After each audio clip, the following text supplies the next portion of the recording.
Assalamualaikum warahmatullahi wabarakatuh. Perkenalkan, saya Daryati dengan NIM 058 akan menjelaskan mengenai penyakit skabies. Pengertian skabies. Skabies merupakan kondisi yang menyebabkan rasa gatal pada kulit akibat terdapatnya tungau yang menggali ke dalam kulit. Tungau ini disebut Sarcoptes scabiei. Selanjutnya etiologi skabies. Penyebab penyakit skabies sudah dikenal lebih dari 100 tahun lalu sebagai akibat investasi tungau yang dinamakan Acarus scabiei atau pada manusia disebut Sarcoptes scabiei varian hominis. Sarcoptes scabiei termasuk ke dalam filum Arthropoda kelas Arachnida Ordo Acarina superfamili Sarcoptes. Secara morfologi, tungau ini disebut oval dan gepeng, berwarna putih kotor, translulen dengan berbagai punggung lebih lonjong di bagian perut, tidak berwarna, yang betina berukuran 300 hingga 350 mikron. Sedangkan yang jantan berukuran 150 hingga 200 mikron. Stadium dewasa mempunyai 4 pasang kaki, 2 pasang merupakan kaki depan dan 2 pasang lainnya merupakan kaki belakang.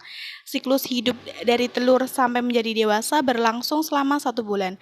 Sarcoptes scabiei betina terdapat cambuk pada pasangan kaki ketiga dan keempat, sedangkan pada jantan bulu cambuk tersebut hanya dijumpai pada pasangan kaki ketiga saja.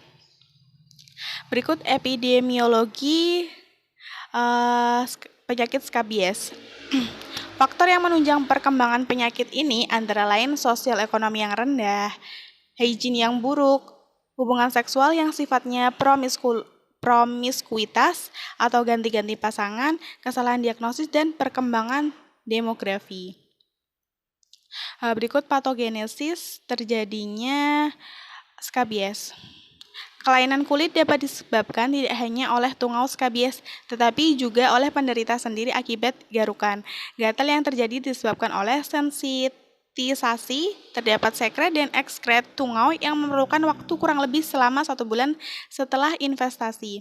Pada saat itu, kelainan kulit menyerupai dermatitis dengan ditemukannya papul, vesikel, urtika, dan lain-lain.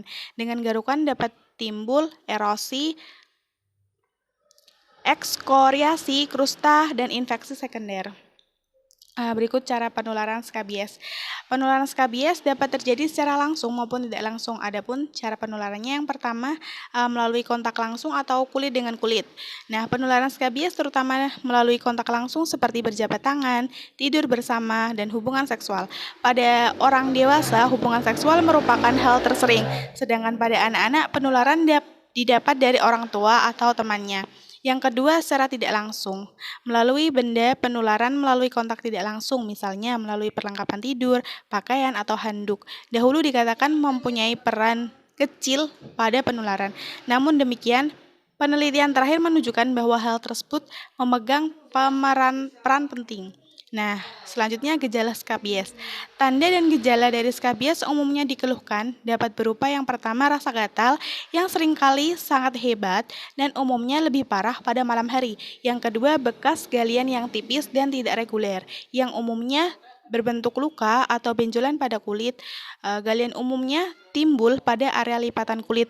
Walaupun hampir setiap bagian tubuh dapat terkena, pada orang dewasa dan anak yang lebih besar, skabies umumnya ditemukan pada yang pertama pada daerah antar jari-jari, yang kedua pada ketiak, sekitar pinggang, bagian dalam pergelangan tangan, siku bagian dalam, telapak kaki, sekitar payudara, sekitar genitalia pria, bokong, lutut, serta selangkang punggung.